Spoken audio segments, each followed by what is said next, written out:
Continuing now with our lead story, the USA losing the fight against ISIS, at least in my opinion. Joining us now from Cedar Rapids, Iowa, Republican presidential contender Carly Fiorina. First of all, do you believe that? Do you believe we're losing to these savages, Ms. Fiorina? I do. I agreed with every single word of your talking points memo. We are losing. We don't need to be losing. We shouldn't be losing. President Fiorina won't be losing, but we are losing today. This president is not leading. All right. What would you do differently, and how would you turn defeat into victory?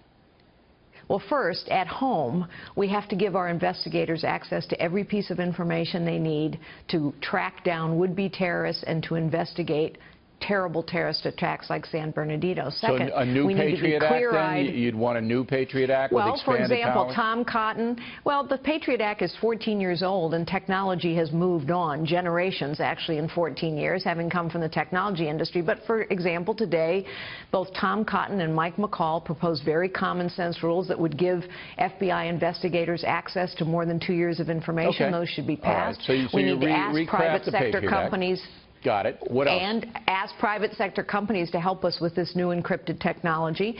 We also need not to make the problem any worse, which is we must be clear-eyed and realistic about what we face. As you pointed out in your talking point memo, this clearly was a terrorist attack almost from the minute it happened, and yet Hillary Clinton and Barack Obama started talking about gun control. Barack Obama went to Paris talking about climate change. He is delusional. Climate change is not our most pressing national security threat. Abroad, ISIS, we must deny them territory. Okay, so what does that mean? They gain power and legitimacy. Let me ask you a series of very specific questions. Okay. Raqqa, Syria, there they are. Command and control. That's where all these crazy people go if they want to join up. Raqqa, Syria. Small town in the middle of the desert. What do you do there? Well, as you suggested in your talking points, we need to take control of that command center.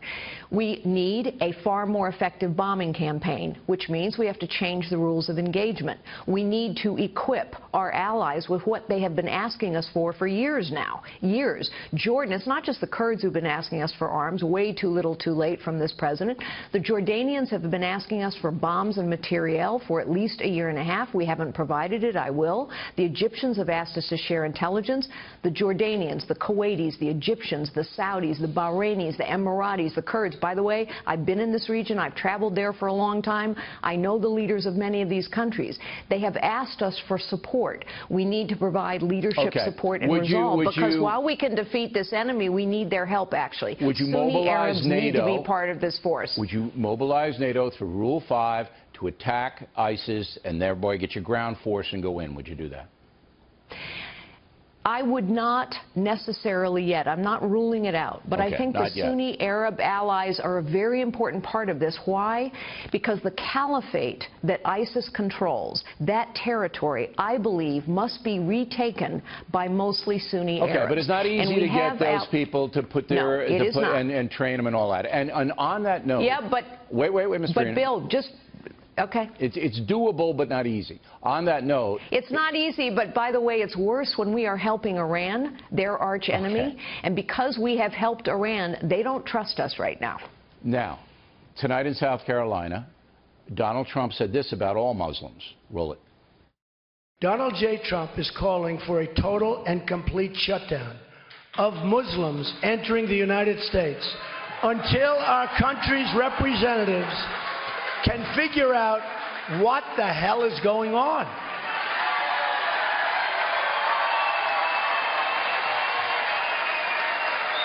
We have no choice. We have no choice. So what do you think about that? That overreaction is as dangerous as Barack Obama's underreaction. Explain that. Well, let's see. Mr. Trump also said that if we have Muslim American citizens traveling back from vacation, that he will not let them come back into the country. So let's see. We're now going to violate the constitutional rights of citizens because of Donald Trump? I don't think so. I do not think that helps us defeat ISIS here at home or deny them territory abroad.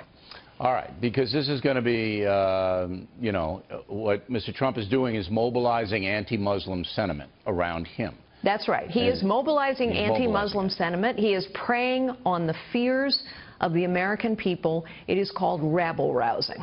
All right. Ms. Fiorina, thanks very much. We appreciate you coming on this evening.